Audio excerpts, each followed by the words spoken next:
이 세상을 살아가는데 가장 필요한 것이 있다면 무엇입니까?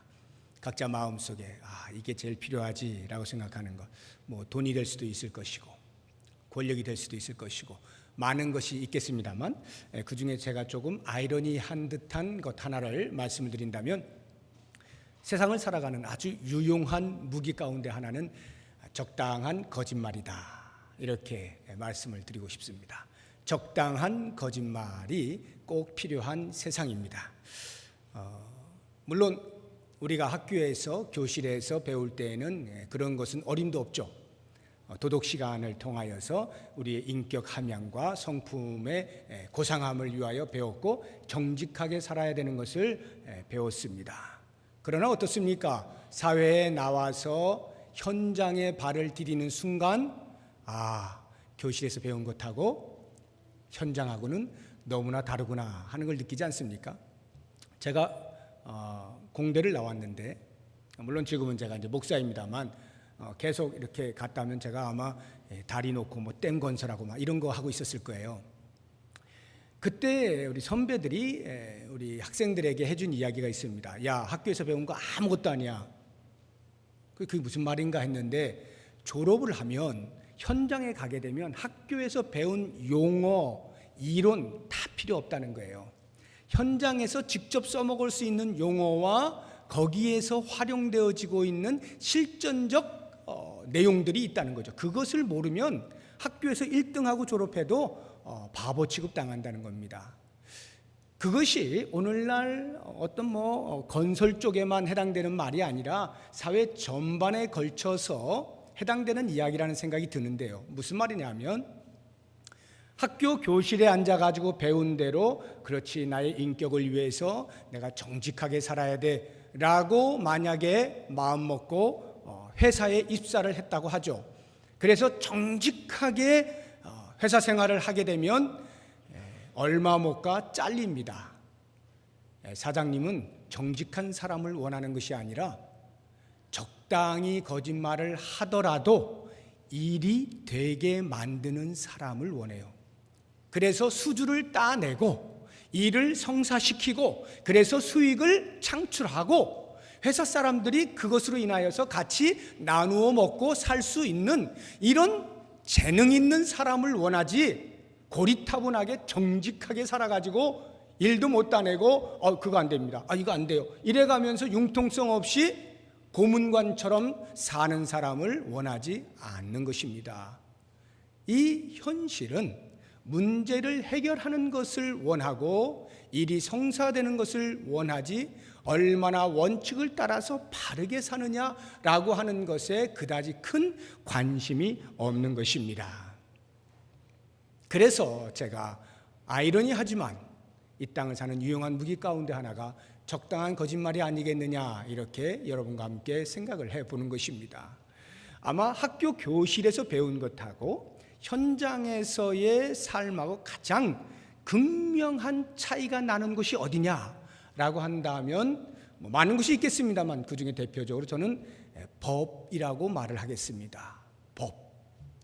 학교에서 배웠을 때의 법과 법이 실제로 이 사회 가운데에서 적용되어질 때의 법은 극명한 차이가 있습니다. 혹시 서초동에 있는 대법원을 가보시게 되면 그 앞에 정의의 여신상이 서 있습니다. 두 눈을 질끈 감고요, 한 손에 저울추를 들고 있고 또 다른 한 손에 법전을 들고 있습니다. 이 이유는요, 법 앞에 만민은 평등하다라고 해서 저울추를 이렇게 들고 있는 거예요. 그리고 법을 집행하는 자는 절대로 남녀노소 빈부 귀천을 가리지 아니하고 법 앞에 평등하게 처리하겠다, 편견 없이 하겠다라고 해서 두 눈을 질끈 감는 것입니다. 이것이 법의 상징입니다. 그러나 실제는 어떻습니까?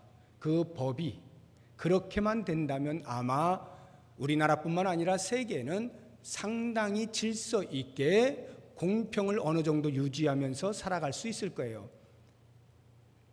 그렇지만 사실은 그렇지가 않죠. 법이라고 하는 것이 눈 가리고 아웅하는 시기여서 무전유죄, 유전무죄 아닙니까? 돈이 없으면 그냥 죄인으로 취급받고 돈이 있으면 죄를 지었어도 무죄 판결 날 수 있는, 이것이 오늘날 현상 아니겠습니까? 대표적으로 1994년도에 있었던 유명한 사건이 있죠. 오제이 심슨, 기억나십니까? 미국의 그 유명한 그 스포츠 스타이면서도 연예인으로서 아주 모든 미국인들의 우상과도 같은 존재였습니다. 이 오제이 심슨이 자기의 전처와 남자친구의 불륜을 견디지 못해서 그 자리에서 죽이고 도망을 가는데 경찰이 추적을 하죠. 공교롭게도 하늘에 헬리콥터 한 대가 떴습니다. 촬영을 위해서 떴는데 경찰이 연락을 해가지고 그것을 직접 도주하는 그 차량을 방송에 내보내는 생중계가 되었습니다. 온 미국 사람들이 다 생중계로 그걸 보고 있는 거예요. 결국은 경찰한테 붙잡혔죠. 그것이 1994년 6월입니다. 그런데 1995년 10월, 1년 4개월 정도가 지나는 그 기간 동안에 오제이 심슨이 자기의 가지고 있는 재산을 사용해서 훌륭한 변호사를 사죠. 변호인 100인을 만듭니다. 변호인단이 100인이에요. 100명의 변호인단이 1년 넘는 기간 동안에 오제이 심슨이 왜 죄인이 아닌가를 밝혀냅니다. 결국은 증거 불충분으로 해서 무죄로 판결이 나서 풀려나죠. 모든 미국 사람들뿐만 아니라 세계가 경악을 했습니다. 이것이 무슨 법인가? 분명히 눈앞에서 사람을 죽이고 도망가는 것을 직접 현장에서 잡았음에도 불구하고 내노라 하는 변호인단으로 구성된 사람들에 의하여서 졸지에 무죄로 판결되어지는 이와 같은 사회, 가장 평등해야 하고 가장 객관적이어야 하고 가장 정의로워야 하는 그 법조차도 이미 세상에는 여러 가지 다른 요소들로 인하여서 그 정의가 실현되지 못하고 있는 현실이다라고 하는 것입니다. 솔로몬이 개탄하고 있는 것이 바로 이 부분입니다. 읽진 않았습니다. 같이 한번 보겠습니다. 16절 보십시오. 3장 16절 같이 한번 읽어보겠습니다. 또 내가 해 아래에서 보건대 재판하는 곳 거기에도 악이 있고 정의를 행하는 곳 거기에도 악이 있도다. 이 시대를 미리 보아서 솔로몬이 이야기한 것일까요? 아니면 그 시대에도 이미 이렇게 법이 악을 행하고 있었기 때문일까요? 아무튼 솔로몬은 이와 같은 불평등한 세상에 대하여서 개탄을 하고 있는 것입니다. 정작 이와 같은 말씀을 보게 될 때, 무슨 사회가 이러한가 라고 하는 이 사회의 부조리에 대해서 우리의 마음이 답답한 것은 사실입니다만, 정말로 우리가 답답해야 되고 정말로 우리가 개탄해야 되는 부분은 이 사회의 부조리가 아니라, 사회는 하나님 없는 세상은 이미 죄가 관영에 있고 사탄이, 죄를 다스리는 사탄이 우두머리이기 때문에 그러한 현상이 일어나는 것이 어쩌면 자연스러운 것입니다. 정말로 우리가 개탄해야 되는 것은 그러한 사탄이 지배하는 나라에서 그리스도의 나라로 옮김받은 그리스도인들, 기독교인들조차도 세상의 이와 같은 풍습과 방식을 그대로 따라한다는 데에 개탄을 해야 하는 것입니다. 사회는 교회를 향하여서 마지막 보루로 여기고 있습니다. 그들이 예수를 믿든지 안 믿든지 아무튼 교회는 그러면 안 되지 라고 하는, 교회만큼은 좀 제대로 살아주기를, 똑바로 살아주기를 바라는 마음들이 아직은 있어요. 그러다 보니까 상대적으로 그렇게 살지 못하는 교회에 대하여 가슴앓이를 하는 것이고 손가락질을 하게 되는 것입니다. 우리들은 어떻습니까? 우리가 우리의 모습을 들여다볼 때 이미 교회가 정직을 놓은 지 오래되었습니다. 정의를 외친 지 오래되었어요. 교회가 공동체로서 이미 세상과 타협을 하면서 적당히 자기들의 이익 앞에서 정직을 내려놓고 정의를 잠시 눈 감아두는 이러한 행태들을 해왔기 때문에 더 이상 교회가 성도들에게 똑바로 사십시오, 정직하게 사세요, 이런 말을 하지 못하는 세대가 되어버렸습니다. 저 역시도 제가 한 교회를 담임하여 살아가고 있는 동안에 그 사역 내용 속에서는 정직과 관련하여서 갈등이 일어나는 부분들을 수도 없이 많이 만납니다. 과연 우리 교회가 잠시의 유익을 위하여 이것을 택해야 할 것인가, 아니면 하나님 앞에서 좀 바보스럽고 손해보더라도 이것을 택할 것인가 라고 할 때에 갈등이 전혀 안 되게 하나님의 편에 서서 우직하게 이 정직을 붙들어야 하는 것이 당연함에도 불구하고 마음속에는 잠시 우리의 눈앞에 눈만 살짝 감아주면 유익이 떨어지는 이와 같은 것들 앞에 갈등을 일으키는 것이 솔직한 저의 속내다 이 말이에요. 그러니 이와 같은 삶 가운데서 어떻게 성도들을 향하여서 정직하십시오, 똑바로 사세요 라고 말을 할 수가 있겠어요? 오래전에 이미 교회는 이와 같은 자리에서 힘을 잃어가고 있다 하는 것입니다. 오늘 저는 솔로몬의 말씀들을 통하여서 다시 한번 우리의 현 주소를 돌아보고, 과연 왜 우리가 똑바로 살아야 하는가, 똑바로 산다는 것은 무엇인가 라고 하는 부분에 대해서 말씀으로 도전을 받고 우리의 심령 가운데 새롭게 부흥이 일어나서 남아있는 생애조차라도 하나님 앞에서 깨끗하게 똑바로 사는 결단이 있는 이번 시간이 되시기를 바랍니다. 왜 우리가 똑바로 살아야 하는가? 간단합니다. 하나님의 심판이 있기 때문이에요. 반드시 하나님의 심판이 있어요. 17절 보시겠습니다. 17절 같이 읽어봅니다. 내가 내 마음속으로 이르기를 의인과 악인을 하나님이 심판하시리니 이는 모든 소망하는 일과 모든 행사의 때가 있음이라 하였으며, 의인과 악인을 하나님이 심판하시는 때가 반드시 있습니다. 이 하나님의 심판에서 비껴갈 수 있는 사람은 이 땅에 아무도 없어요. 어떠한 권력자고 어떠한 부자라 할지라도 죽은 이후에 하나님의 심판대 앞에서 벗어날 수 있는 사람은 아무도 없어요. 중요한 것은 하나님의 심판대는 이 땅의 법과 다릅니다. 이 땅의 법은 무전유죄, 유전무죄, 때로는 피해갈 수 있는 방법들이 있어요. 그러나 하나님의 심판대는 너무나 정확합니다. 오직 정의예요. 완벽해요. 그렇기 때문에 인간의 어떠한 변명도 회피도 있을 수가 없다는 것이 문제죠. 그러므로 모든 사람은 각자 자기의 행한 대로 보응을 받게 되어 있습니다. 이것이 성경이 우리에게 지적하고 있는 명확한 사실이에요. 우리가 몇 군데만 같이 한번 눈으로 직접 확인을 해보겠습니다. 로마서 14장 찾아보시기 바랍니다. 신약성경 258쪽, 신약성경 258쪽 로마서 14장 10절에서 12절까지 말씀입니다. 10절에서 12절 같이 읽어봅니다. 내가 어찌하여 내 형제를 비판하느냐, 어찌하여 내 형제를 업신여기느냐. 우리가 다 하나님의 심판대 앞에 서리라.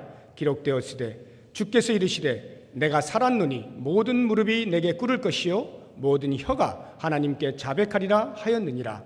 이러므로 우리 각 사람이 자기 일을 하나님께 직고하리라. 우리 각 사람이 자기의 일을 자기의 입으로 하나님 앞에 고해야 하는 날이 반드시 온다 이 말이에요. 고린도 후서입니다. 조금만 더 앞으로 넘기시면 고린도 후서 5장 290쪽 고린도서 5장 10절 한 절 말씀 같이 읽습니다. 이는 우리가 다 반드시 그리스도의 심판대 앞에 나타나게 되어 각각 선악간에 그 몸으로 행한 것을 따라 받으려 함이라. 그 몸으로 행한 것을 따라 받게 되어 있습니다. 마지막 한 군데만 더 보죠. 신약성의 제일 마지막 책 요한계시록 20장입니다. 20장 12절 13절 420쪽입니다. 요한계시록 20장 12절 13절 두 절만 같이 읽습니다. 또 내가 보니 죽은 자들이 큰 자나 작은 자나 그 보좌 앞에 서 있는데 책들이 펴 있고 또 다른 책이 펴졌으니 곧 생명책이라. 죽은 자들이 자기 행위를 따라 책들에 기록된 대로 심판을 받으니 바다가 그 가운데서 죽은 자들을 내주고 또 사망과 음부도 그 가운데에서 죽은 자들을 내주매 각 사람이 자기의 행위대로 심판을 받고, 각 사람이 자기의 행한 대로 하나님의 심판대 앞에 서게 되는 것을 분명하게 말씀하고 있습니다. 지금 성경이 이와 같은 말씀을 하고 있는 것은, 심판의 날이 있다라고 말씀을 하시는 것은, 그래서 하나님께서 자, 너희들 이제 내가 이렇게 몰래 함정을 파놨는데 너희들 빠져들기만 해봐, 이제 내가 심판을 내릴 거야, 이러한 나쁜 마음을 가지고 하나님께서 심판이 있다라고 말씀을 하고 있는 것이 아니죠. 어쩌면 그 반대입니다. 하나님의 심판, 죄 아래에 있는 모든 인간이 피할 수 없는 하나님의 심판이 있음에도 불구하고 어떻게 하면 그 심판을 피할 수 있을까를 우리에게 알려주시는 차원에서 심판의 날을 말씀하신다면, 하나님께서는 오늘날 우리들에게 얘들아, 마지막 날에 이렇게 너희들이 직접 너희의 행한 대로 나한테 말을 해서 그것대로 보응을 받게 되는 날이 있으니까 정신을 차려라, 올바로 살아라, 똑바로 살아라 말씀하시면서 어떻게 사는 것이 똑바로 사는 삶인지에 대한 바른 길과 방법들을 끊임없이 제시해 주시고 격려하시고 때로는 훈계하시고 때로는 책망까지 하시면서 그 심판날이 보응을 받는 날이 아니라 오히려 보상을 받는 날이 되도록 해 주시는 것입니다.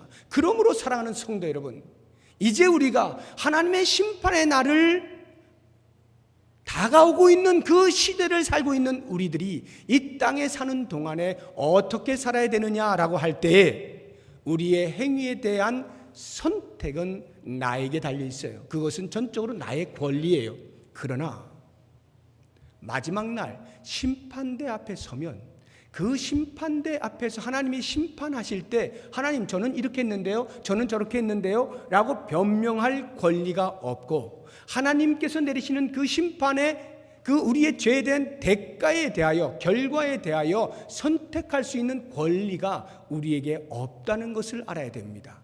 우리의 선택의 권리는 오직 이 땅을 사는 동안만 우리의 행위에 대하여 권리를 가지는 거예요. 그러므로 우리는 마지막 날 하나님의 심판이 있다는 것을 알게 될 때 인식하고 사는 자로서 이 땅에 우리의 선택을 과연 어떻게 할 것이냐라고 하는 것이 곧 우리가 똑바로 살 수 있는 길이다 이 말이에요. 보응을 받을 것인가 보상을 받을 것인가를 생각하면 이 잠깐 사는 동안에 과연 나는 정직을 택할 것이냐 아니면 부조리를 택할 것이냐 너무도 명확하게 선택을 할 수 있지 않겠는가 하는 것입니다. 세상은 우리들에게 말하죠.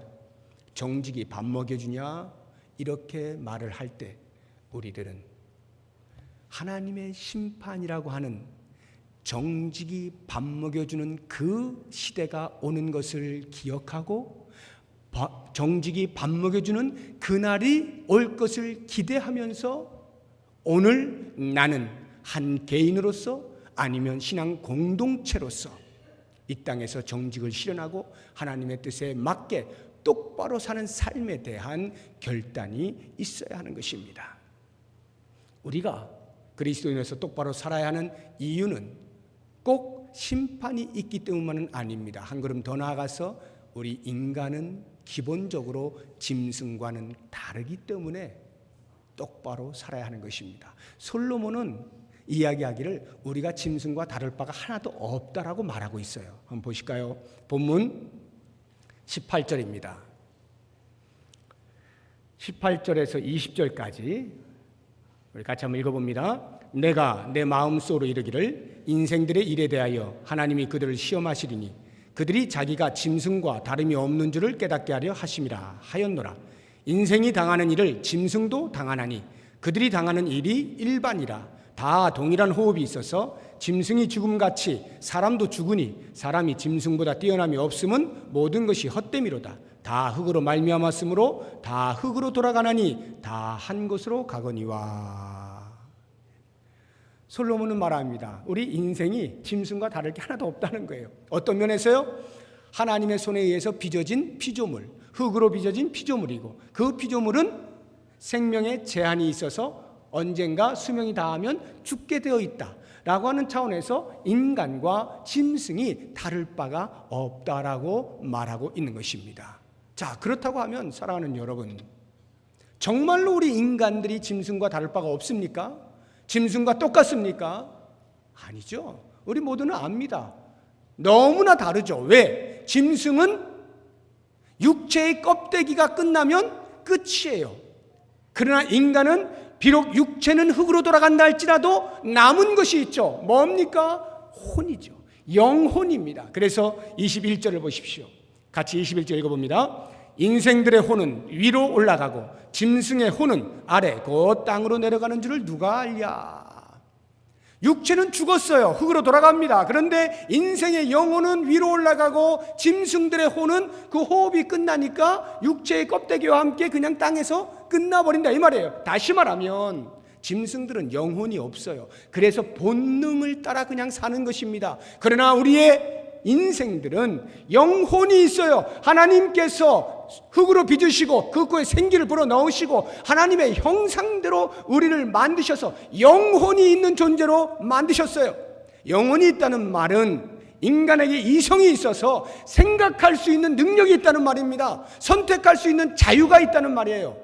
이것이 영혼 있는 인간의 짐승과 다른 점입니다. 그런데 가끔 우리가 살다 보면 때로는 우리가 아유 내 인생이 짐승만도 못하다 이런 생각할 때가 있어요. 참으로 견디기 힘든 고통의 시간들을 겪게 되어질 때 내가 차라리 짐승으로 태어났으면 이 고생 안 하는 건데 하는 푸념 섞인 말들을 하곤 하지 않습니까? 그게 무슨 말이에요? 요즘 집에 보면 다들 상당히 많은 가정에서 애완견을 기릅니다. 꼭 그 강아지가 아니더라도 고양이가 됐든 애완동물을 기르는 집들이 점점 늘어나고 있는데 가만히 생각해 보세요. 저희 집도 그 애완견이 한 마리 있어요. 그녀의 이름은 제니. 우리 제니가 있는데 제가 이렇게 제니를 이렇게 키우는 걸 보니까요. 이 개팔자가 상팔자예요. 정말 때 되면 목욕시켜주죠. 미용해주죠. 발톱 깎아주죠. 겨울에 춥다고 생각되면 옷 입혀주죠. 배고프다 컹컹거리면 그 자리에서 밥을 갖다 주죠. 조금만 예쁜 짓 하면 간식 갖다 주죠. 이게요 정말 대단해요.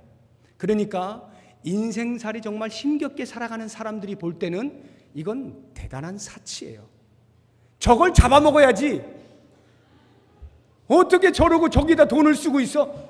속에서 불이 나죠. 불날만 합니다. 아예 한글 무식하게 어떻게 그런 말을 해? 아니에요. 그 사람은요 인생이 힘든 거예요. 살기가 힘든 거예요. 자기의 모습을 보니까 차라리 저 애완견이 나보다 낫다는 거예요. 조금만 주인한테 예쁜 짓만 해줘도 사정없이 먹을 것 갖다 주는 그 주인이 있는 거 얼마나 행복해요. 그런데 인생은 어떻습니까? 누구한테 예쁜 짓 하면 먹을 것 갖다 주나요? 안 갖다 줘요. 자기의 먹고 사는 것을 자기의 손으로 자기가 책임지고 뿌듯뿌듯 살아야 되는 거예요.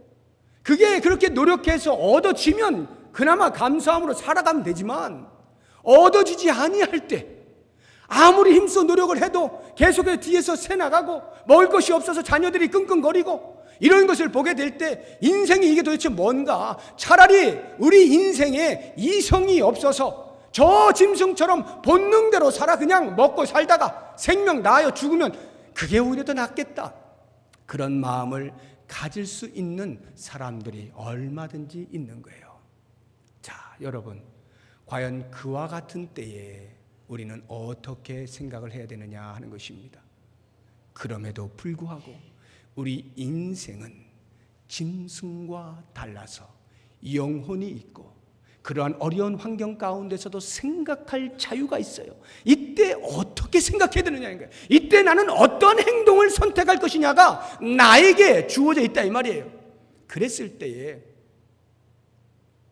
짐승과 다르다는 것이 영혼이 있다는 것, 영혼이 있다는 말은 곧 사후 세계가 있다는 말 아니겠습니까? 사후 세계. 짐승은 죽으면 끝인데 인간은 육체는 끝나지만 영혼은 고향으로 돌아가게 돼 있어요. 그 고향이 어딥니까? 하나님이 만드셨으니 하나님의 품 안이 고향 아니겠어요? 그런데 그 하나님의 품 안에 있을 때 가장 행복할 수 있는 고향인 그 영혼이 만약 하나님의 뜻을 좇아 살지 아니하고 하나님의 심판대 앞에서 저주의 자리에 있게 된다면 그 영혼은 잠깐 사는 이 짧은 세상에서의 아픔과 고통보다 훨씬 긴 영원이라고 하는 시간 속에서 하나님과 멀리 떨어져서 고통 중에 지내야 되는 거예요.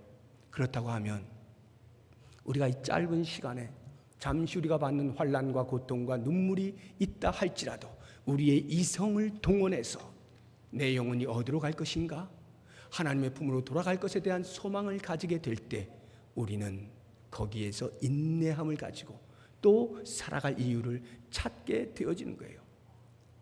바로 이것이 우리가 이 땅을 사는 동안 똑바로 살아야 할 이유인 것입니다. 이와 같은 삶을 살아야 함에도 불구하고 여전히 이 세상은 악으로 가득 차 있는 것에 대하여서 솔로몬은 말할 수 없는 눈물을 흘립니다. 솔로몬의 눈물이 4장 1절부터 3절까지 나오고 있어요. 4장 1절 우리 같이 한번 읽어보겠습니다. 내가 다시 해 아래에서 행하는 모든 학대를 살펴보았도다. 보라, 학대받는 자들의 눈물이로다. 그들에게 위로자가 없도다. 그들을 학대하는 자들의 손에는 권세가 있으나 그들에게는 위로자가 없도다. 솔로몬이 눈물을 흘리고 있는 것이 무엇입니까? 두 가지죠. 하나는 권세자가 힘없는 자들을 학대하는 것, 그것 때문에 눈물이 나요. 또 다른 하나는요, 그렇게 학대받는 자들의 눈에서 눈물이 나고 있는데 그 눈물을 닦아줄 위로자가 없다는 것에 솔로몬의 눈에서 눈물이 나는 것입니다. 그래서 솔로몬이 얼마나 이 현실이 싫었으면 이렇게 말을 하겠어요. 2절과 3절 보십시오. 2절 3절 같이 읽어봅니다. 그러므로 나는 아직 살아있는 산 자들보다 죽은 지 오랜 죽은 자들을 더 복되다 하였으며 이 둘보다도 아직 출생하지 아니하여 해 아래에서 행하는 악한 일을 보지 못한 자가 더 복되다.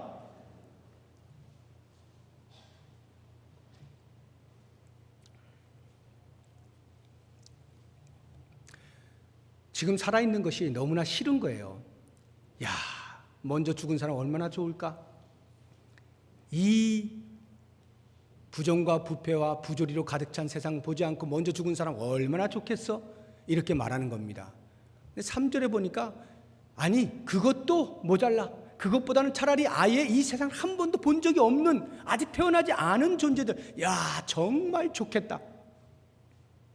아예 이 악한 세상을 한 번도 보지 않은 태어나지 않은 사람, 그들이야말로 정말 복되구나. 이 말의 의미는 내가 지금 사는 게 아니구나 이 말이죠. 너무나 힘들다, 너무나 괴롭다, 고통스럽다, 이렇게 솔로몬이 말을 하고 있는 것입니다. 저는 바로 이와 같은 솔로몬의 고통 속에서 두 가지를 보게 됩니다.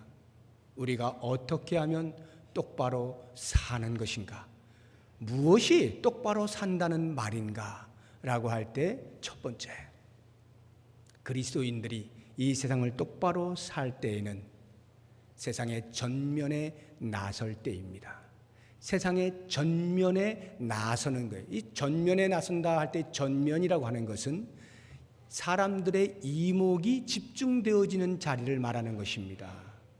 보통 사람들이 어디에 집중합니까?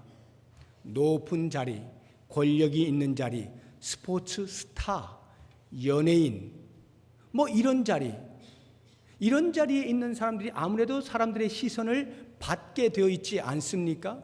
저는 그리스도인들이 이와 같은 자리를 차지해야 된다고 봅니다. 전면에 나서야 돼요. 왜요? 솔로몬이 지금 눈물을 흘리고 있는 이유가 뭐예요? 권력자들이 그 권력으로 힘없는 자들을 학대하는 것을 보면서 눈물을 흘리고 있는 거 아닙니까? 그 이야기는 권력자들은 그러면 안 된다는 거죠. 권력자들이 권력을 가졌을 때에는 그 권력으로 백성들이 잘 사는 것을 위하여 권선징악을 하고 연약한 자들을 돌보고 지켜주고 보호하고 선한 길로 인도하는 그 역할을 하는 것이 권력자 아니겠습니까? 그런데 세상은 그렇게 하지 않는다 이 말이에요. 그렇기 때문에 그리스도인들이 세상의 전면에 그와 같은 자리에 서서 나도 저 사람들하고 똑같이 자랑해야지, 고개 빳빳하게 세우고 그렇게 살으라고가 아니라 더 높은 자리에 올라가야지, 와 하나님이 나에게 축복해 주셨다, 그거 자랑하며 살라고가 아니라 그 높은 자리에 서서 정말로 높은 자리에 있는 자가 어떻게 사는 것인가를 그리스도인들이 보여주란 말이죠. 없는 자들, 약한 자들, 가난한 자들을 위하여서 헌신하고 섬기고 희생하는 것이 무엇인가를 높은 자리에 서서 보여주라는 거예요. 이것이 그리스도인들이 전면에 나서야 할 이유인 것이고, 그렇게 똑바로 살아야 하는 것입니다. 물론 이 세상에는 이미 높은 자리에 있는 그리스도인들 많이 있습니다. 그러나 정말 그들이 그렇게 그리스도인답게 사느냐라고 하는 것은 별개의 문제입니다. 저는 우리가 그러한 자리에 있을 때에 세상 사람들과 똑같이 적당히 자기 교만에 빠져서 자랑하고 사는 것이 아니라 세상을 섬기는 것에 대한 진정한 그리스도의 모습을 보여주는 자들로 거듭나게 되어질 때 이 세상에는 희망이 있게 되어지는 것입니다. 제가 영화를 좋아하는데 이렇게 주로 제가 좋아하는 스타일이 이제 역사물 같은 거 좋아하고, 또 하나 좋아하는 게 이렇게 큰 생각 없이 웃을 수 있는 코미디 같은 거를 제가 좋아합니다. 요즘 영화 가운데 코미디 중에 아주 중요한 장르 중에 하나가 그 조폭을 중심으로 그리는 그러한 영화들입니다. 많이 보셨을 거예요. 이제 조폭 세계를 이렇게 배경으로 해서 영화들을 만드는데 그 영화들을 보게 되면 한참 웃긴 웃는데 가만히 생각해 보면 이 영화를 통하여서 이 조폭 세계를 아름답게 미화를 시키고 있는 거거든요. 그래서 이 철이 없는 아이들이 보면 저게 좋은 줄로 아는 착각을 일으킬 만큼 그렇게 아름답게 미화해 놓는 것이 많아요. 의리의 사나이들 뭐 이래가면서 뒤로 뭐 좋은 일 많이 하고 뭐 이런 어떤 것들을 막 보여주면서 이 조폭 세계에 대한 새로운 그림을 그리게 만든단 말입니다. 이게 무엇을 말하느냐 하면, 이제는 이 세상이 악에 대하여서 이렇게 강조하여 드러내 놓아도 사람들이 질타를 하지 않는 거예요. 그냥 그것 보고 웃고 있는 거예요. 저도 웃고 있으니까. 그 정도로 이 세상은 악이 전면에 나서도 아무도 신경 쓰지 않아요. 여러분, 미국에 가면 매년 10월 1일 커밍 아웃 데이입니다. 커밍 아웃, 밖으로 튀어나온다는 거예요. 누가? 동성애자들이 매년 10월 1일이면 우리를 자유케 하라, 우리를 허용하라 이래가면서 길거리로 나와요. 커밍 아웃을 해요. 오늘날 시대가 이런 시대입니다. 그런데 어떻습니까? 우리 그리스도인들은 혹시라도 내가 그리스도인이라는 것이 드러날까 봐, 그래서 내가 저지르는 부정과 부패에 대해서 손가락질 받을까 봐 부끄러워서 얼굴 가리고 그렇게 살고 있지는 않습니까? 높은 자리에 있어서 남들을 지배하고 살아가는데 혹시 그리스도인, 아유 그리스도인 된 자가 저렇게 살아? 그런 소리 들을까 봐 말도 못하고 그냥 끙끙거리고 그렇게 살지 않습니까? 정말 우리는 전면에 나서고 있나요? 내가 그리스도인 된 것을 선포하고 있나요? 그리고 그 선포된 대로 살아가려고 몸부림을 치고 있나요? 똑바로 살려고 애를 쓰고 있나요? 그렇게 살아갈 때 이 세상은 교회를 바라보기 시작하는 겁니다. 역시 그리스도인들은 소망이 있구나. 이것이 우리의 삶이어야 한다라고 하는 것입니다. 17세기, 18세기에 살았던 유명한 영국의 정치가 윌리엄 윌버포스는 그가 그리스도인 된 이후부터 정치인으로서 양심을 가지고 노예 제도를 반대하기 시작했습니다. 그가 죽는 날 노예 제도가 폐지되는 것을 보고 죽어요. 끝까지 의회에 계속해서 노예 제도 반대에 대한 의견들을 상정을 하고 결국에는 그것을 이겨내는 이러한 모습들, 이것이 그리스도인이에요. 높은 자리에 서서 자기 자리 유지하고 즐기는 것, 그것이 아니라 정말로 이 세상의 약한 자, 연약한 자, 우리의 도움을 필요로 하는 자, 우리의 힘을 요청하는 자, 그들을 위하여 살아내는 이와 같은 삶이야말로 똑바로 사는 삶이다라고 하는 것이에요.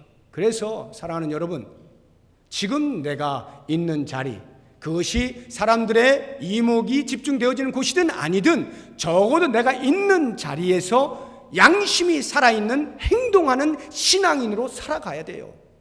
그렇게 살아가게 될 때 우리의 자녀들에게 그 행동하는 신앙인의 모습을 물려주는 것입니다. 그리고 그들이 높은 자리에 있든 어디에 있든 자기의 자리에서 정확하게 나는 그리스도인이다 선포하고 전면에 나서고 그와 같은 그리스도인다운 삶을 살아냄으로써 이 땅에 여전히 소망이 있는 것을 보여주어야 하는 거예요.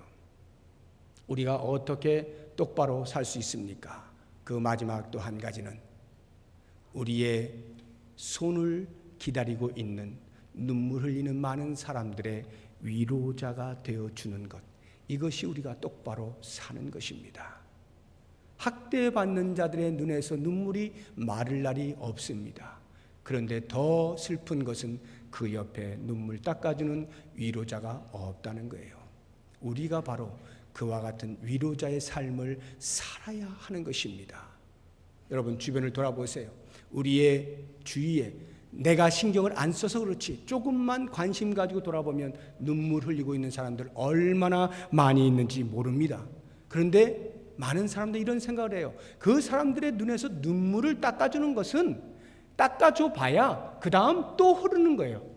또 흐르니까 또 닦아줘 봐야 또 흐르고 평생 가야 이거 계속 반복되는 것이 소용이 없다라고 생각을 하고 어떻게 시도를 하느냐 하면 아예 이 구조 자체를 바꿔버려야 된다. 제도 자체를 바꿔버려야 된다. 소위 말하는 새판 짜기를 하는 것입니다. 새판을 짜자 이렇게 주장들을 해요. 그래서 열심히 노력해가지고 힘을 규합해서 새판을 짜 보십시오. 잠깐 동안에 옛 구조 속에서 고통당하던 사람들이 방긋 웃을 수 있을런지 몰라도 그 새판이 조금 있으면 다시 구판이 돼요. 그러면서 그 속에서 또다시 눈물 흘리는 자들이 생겨나는 것입니다. 끊임없이 반복되는 거예요. 아무리 제도를 변화시켜도 구조를 바꾸어도 새판을 짜도 그것은 여전히 또 옛 것이 되고 마는 거예요. 진 에드워드가 지은 새 왕 이야기라고 하는 책이 바로 그것을 우리에게 알려주고 있지 않습니까? 사울과 다윗과 압살롬을 이야기하면서 이 세 왕을 이야기하면서 사울이 그렇게 아무 죄가 없는 다윗을 죽이려 할 때 다윗이 정당방위로서 얼마든지 사울을 죽일 수 있는 그러한 기회를 가졌음에도 불구하고 다윗이 죽이지 않잖아요. 하나님의 기름 부으신 자를 내가 어떻게 손대랴 하고 손대지 않잖아요. 그 이유는 내가 만약 새판을 짜 정당방위로서 이 못된 사울을 처치하고 깨끗한 정치를 하겠다라고 전면에 나선다 한들 나도 언젠가는 누군가에 의하여 예판이 되어버리고 말아 제거될 대상으로 전락하게 될 것을 이 다윗이 아는 거예요. 결국 다윗이 그 자기를 죽이려고 하는 사울을 손대지 않는 것은 자기의 마음속에 도사리고 있는 사울을 죽이는 것입니다. 모든 인간은 마음속에 사울이 있는 거예요. 그러니까 나는 깨끗하게 정말 올바른 것을 한번 해보고 싶어 라고 아무리 외쳐도 자기 속에도 더러움이 있기 때문에 곧 그 깨끗함이 다른 사람들에게 꾸중물로 나타나게 되어 있다 이 말이에요. 그러므로 성경은 우리에게 가르치는 거예요. 그거 하지 말고 흐르는 눈물이 있으면 그 눈에서 눈물을 닦아주어라. 아니 끝없이 닦아줘야 되는데 그거 계속해야 됩니까? 계속 하라는 거예요. 예수님께서 이 땅에 오실 때 왜 오셨죠? 사람들의 눈에서 눈물 닦아주려고 오셨나요? 병든 자 고쳐주려고 오셨나요? 예수님의 사역 가운데는 그러한 일들이 없지 않았습니다. 그러나 궁극적인 목적은 그게 아니에요. 예수님은 모든 인류가 죄 가운데 사탄의 노예가 되어 있는 거기에서부터 진정한 자유를 얻게 하시려고 구원해 주시기 위하여 죄로부터 노임을 얻게 하시려고 이 땅에 오셔서 십자가에 못 박혀 죽으신 거예요. 그와 같은 원대한 목적을 두고 예수님은 시시때때로 배고픈 자들에게 먹을 것을 주었고 가난한 자들을 돌보아 주었고 병든 자들을 고쳐 주었습니다. 그러면 우리의 마음속에 예수님이 오셔서 병든 자를 고쳐주면 더 이상 이 땅에 병이 없어야 되지 않겠어요? 그 전능하신 하나님이 병든 자를 고쳐주고 치유해주면 이제는 다 건강한 사람만 있어야 되겠잖아요. 가난한 사람들 먹을 것을 주면 더 이상 가난이 이 세상에 있지 아니하고 전부 다 잘 사는 그런 사람들만 있어야 되겠잖아요. 그래야 예수님 아니에요? 그래야 전능자시잖아요. 그런데 어디 그렇습니까? 예수님이 지금 하늘에 올라가 계시는데도 불구하고 지금 이 땅은 어떻습니까? 계속해서 가난한 자들이 있고 슬픈 자들이 있고 병든 자들이 있잖아요. 마리아가 예수님의 발에다가 향유를 부었을 때, 머리에다 부었을 때 그 향유가 아까워서 제자 하나가 이야기하죠. 저거를 팔아다가 가난한 자들에게 주었으면 얼마나 좋았을 거야? 그 마음을 아시는 예수님께서 말씀하시잖아요. 얘들아, 가난한 자들은 너희에게 항상 있거니와 나는 곧 죽게 된다. 이 여인이 나의 장사를 미리 예비하였으므로 내가 가는 곳곳마다, 이 말씀이 기록되어지는 곳곳마다 이 여자의 행한 일도 기념되리라. 이렇게 말씀하시잖아요. 예수님의 말씀의 뜻이 뭐예요? 가난한 자들이 너희 곁에 늘 있다는 말이 뭐예요? 아무리 눈물 닦아줘도, 아무리 위로해줘도 위로받을 사람은 끊임없이 있다는 거예요. 그러면 해서 뭐합니까? 라고 말을 하고 싶은데 예수님이 말씀하시는 게 그래도 닦아줘라 이 말이에요. 왜요? 이 땅에서는 그러한 사람들이 늘 있기 때문에 너희가 할 수 있는 것은 그 가난이 없어지는 것이 아니고, 그 병든 자가 없어지는 것이 아니고, 그 소외받는 자가 없어지는 것이 아니고, 학대받는 자가 없어지는 것이 아니라 위로하는 것이다. 위로하는 것이다. 그 위로를 받는 일을 통하여서 위로받는 자들의 마음 가운데에 이 세상에는 참된 위로자가 필요하구나 하고 예수 그리스도에 대하여 눈을 돌릴 수 있게 만들어줘야 한다는 거예요. 진정한 위로자가 필요하구나. 내 눈에서 정말로 눈물이 사라지기 위해서는 내 모든 사정을 아시는 진정한 위로자가 필요하구나. 그리스도의 필요를 알게 만들어주라는 거예요. 뿐만 아니라 한 걸음 더 나아가서 이 땅에서는 그와 같은 일들이 끊임이 없기 때문에 그것이 완전히 없어지는 날, 더 이상 눈물이 없고 상처가 없고 아픔이 없고 죽음이 없는 영원한 하늘나라가 있는 것을 알고 그 하늘나라에 대한 소망을 갖게 만들어주는 차원에서 위로자의 삶을 살아라 이 말이에요. 우리가 할 수 있는 역할은 무엇입니까? 이 땅에 있는 교회들이 다 들고 일어나서 아무리 위로자의 역할을 한다 할지라도 다 없어지는 거 아니에요. 슬픔이 이 땅에 다 없어지는 거 아니에요. 그럼에도 불구하고 그렇게 하는 것은 그래서 예수 그리스도가 이 땅의 진정한 위로자로서 필요한 것이고, 그래서 우리는 이 땅으로 소망을 끝나는 것이 아니라 저 하늘나라의 영원한 소망을 두고 지금 우리는 견디어낸다, 이겨낸다, 함께 손을 잡고 위로함을 받으면서 이겨낸다. 그리고 저 하늘나라에는 더 이상 눈물이 없고 고통이 없고 슬픔이 없고 죽음이 없으니 그 나라를 소망하며 내가 살겠노라. 이것이야말로 그리스도인들이 진정으로 똑바로 사는 길인 것입니다. 사랑하는 성도 여러분, 오늘 솔로몬의 이와 같은 푸념 섞인 말들 속에서 담겨있는 깊은 진리, 우리가 왜 똑바로 살아야 하는가? 저 사후세계 하나님의 심판대 앞에서 보응이 아닌 보상을 받을 것을 기대하면서, 그래서 우리가 이 세상에 전면에 나서 나는 그리스도인이다, 이것을 드러내고 그리스도인다운 삶에 대한 끊임없는 노력들을 통하여 세상의 많은 사람들에게 위로자로서 그들의 눈에서 눈물을 닦아줌으로써 예수 그리스도가 우리에게 필요하다는 것과, 이제 우리는 이 땅에 눈을 돌리지 말고 저 하늘나라를 바라보며 삽시다, 이렇게 함께 소망 가운데 살아가는 통로로 살 수 있는 모든 성도들 되시기를 주의 이름으로 축복합니다. 기도하겠습니다. 하나님, 때로 대충 살고 싶습니다. 임기응변에 능하게 살고 싶습니다. 요리조리 피하면서 제주껏 먹고 살고 싶습니다. 그럴 때마다 우리의 마음 가운데 하나님의 심판 날이 있는 것을 기억하게 하시고 정직하게 우직하게 하나님이 기뻐하시는 삶을 살아낼 수 있도록 도우시기 원합니다. 하나님을 경외하고 하나님 앞에서 사는 삶에 대한 노력이 있게 하여 주옵소서. 그래서 마침내 주의 날이 도래할 때에 잘했다 칭찬받을 수 있게 하시고 많은 사람들의 눈에서 눈물을 닦아주는 참 위로자의 삶을 통하여 그리스도를 소개하고 하늘나라의 소망을 두게 함으로 그들이 우리의 면류관이 되어지는 것을 볼 수 있도록 축복하여 주시옵소서. 그리스도인으로 똑바로 사는 삶이 되게 하여 주옵소서. 예수님의 이름으로 기도드립니다. 아멘.